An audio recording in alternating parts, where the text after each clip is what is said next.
Hello friends, welcome back to GK HK YouTube channel. તો આજે આપણી આ વિડીયોમાં ગુજરાતનો સાંસ્કૃતિક વારસો કલ્ચર ઓફ ગુજરાતના કેટલાક ટોપિકોની પ્રશ્નોત્તરી જોવાના છીએ. તો અંત સુધી આ વિડીયોમાં બની રહેશું. ટોપિક છે ગુજરાતના ઉત્સવો, તહેવારો અને ખાનપાન.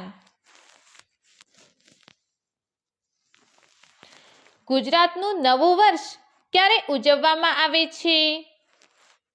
દિવાળીના બીજા દિવસે એટલે કે વિક્રમ સંવત કારતક સુદ એકમના રોજ. કચ્છી લોકોનું નવું વર્ષ ક્યારે ઉજવવામાં આવે છે? અષાઢ સુદ બીજના દિવસે. દિવાળી ક્યારે ઉજવવામાં આવે છે? આસો વદ અમાસના દિવસે, વિક્રમ સંવતનો છેલ્લો દિવસ. તુલસી વિવાહનું આયોજન ક્યારે થાય છે? દેવ દિવાળી કારતક સુદ પૂનમના દિવસે. જગન્નાથજીની રથયાત્રા ક્યારે કાઢવામાં આવે છે? અષાઢ સુદ બીજના દિવસે. સૌપ્રથમ ગુજરાતમાં રથયાત્રાનો પ્રારંભ ક્યારે અને કોણે કર્યો હતો?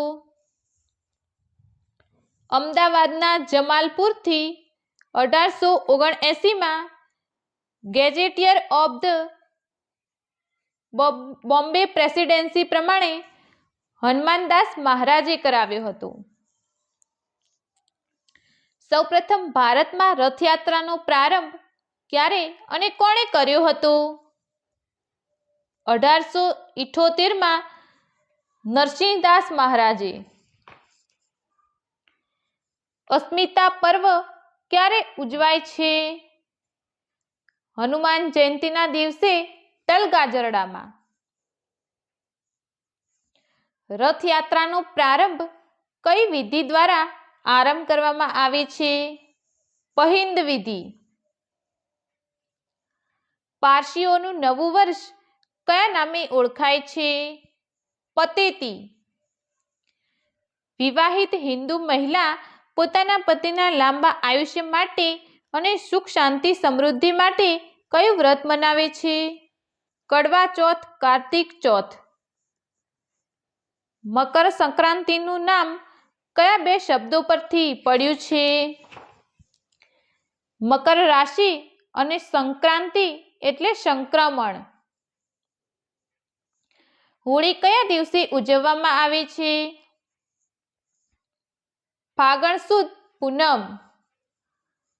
રામનવમી કયા દિવસે ઉજવવામાં આવે છે? ચૈત્ર સુદ નોમને દિવસે. અખાત્રીજને બીજા કયા નામે ઓળખવામાં આવે છે? અક્ષય તૃતીયા.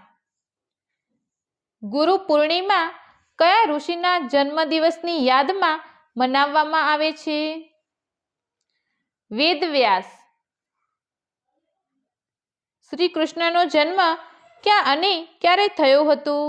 મથુરામાં શ્રાવણ વદ આઠમના દિવસે. ગણેશ ચતુર્થી ક્યારે મનાવવામાં આવે છે? ભાદરવા સુદ ચોથ થી ભાદરવા સુદ 14 સુધી. ઊંધિયું, ઘારી અને પોંખ ક્યાંના પ્રખ્યાત છે? સુરત. હલવો અને સૂતરફેણી ક્યાંના પ્રખ્યાત છે? ખંભાત. ઓસાવીને રાંધેલા ચોખાને શું કહે છે? કુળ.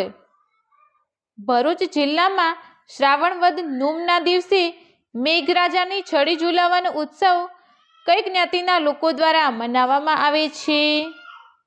ભોય જ્ઞાતિ.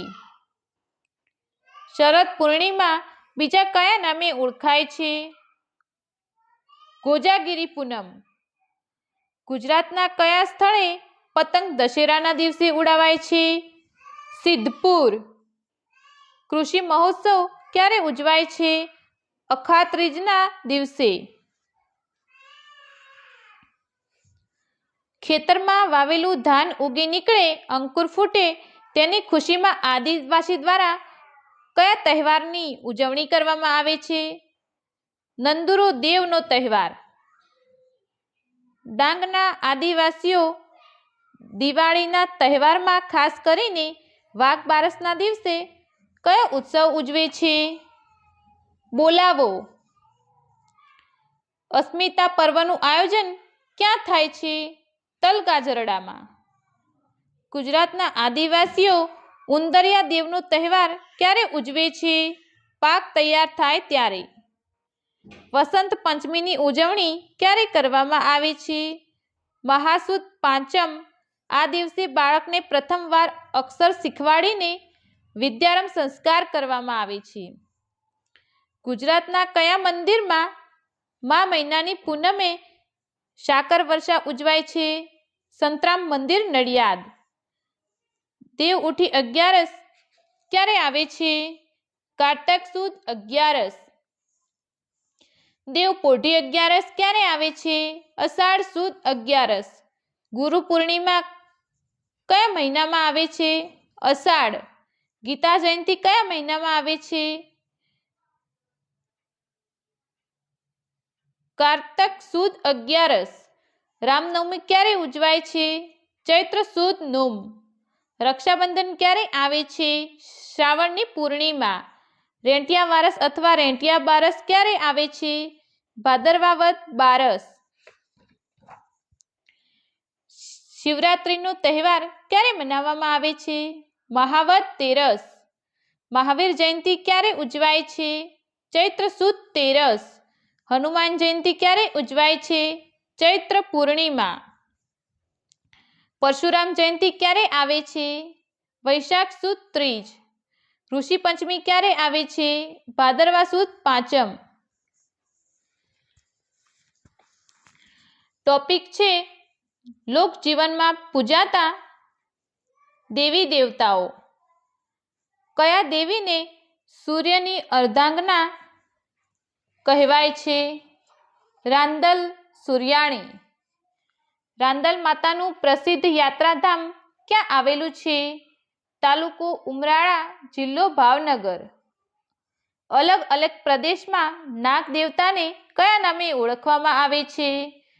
સૌરાષ્ટ્રમાં ચરમાળિયા દાદા, કચ્છમાં ભુજંગ દેવ, ઝાલાવાડમાં વાસુકી દેવ, ઉત્તર ગુજરાતમાં ગોગનારાયણ, ભાલ પ્રદેશમાં ગોગા યુવાણ, ખેડા અને પંચમહાલમાં ભાથી ખત્રી, વડોદરામાં ભાદરવા દેવ. નાગ પાંચમ વ્રત ક્યારે કરવામાં આવે છે? શ્રાવણ માસની પાંચમે. ગુજરાતની લોકસંસ્કૃતિમાં કોને દરિયાઈ દેવી અથવા વહાણવટી દેવી તરીકે ઓળખવામાં આવે છે? સિકોતરી માતા. વિસનગર પાસેના કયા ગામમાં ખોદકામ કરતા તેમાંથી જૈન તીર્થંકરો દેવદેવીઓની પ્રાચીન મૂર્તિઓ મળી છે? ઉમતા, મહેસાણા. આદિવાસી સમાજ તેમના મુખ્ય દેવી રૂપે કોની પૂજા કરે છે? દેવમોગરા માતા. ગુજરાતમાં દરિયાકાંઠે વસતા લોકો કઈ દેવીને પૂજે છે? વહાણવટી માતા. કયા મંદિરમાં યંત્રને મૂર્તિ રૂપે ગોઠવી તેની પૂજા કરવામાં આવે છે? અંબાજી.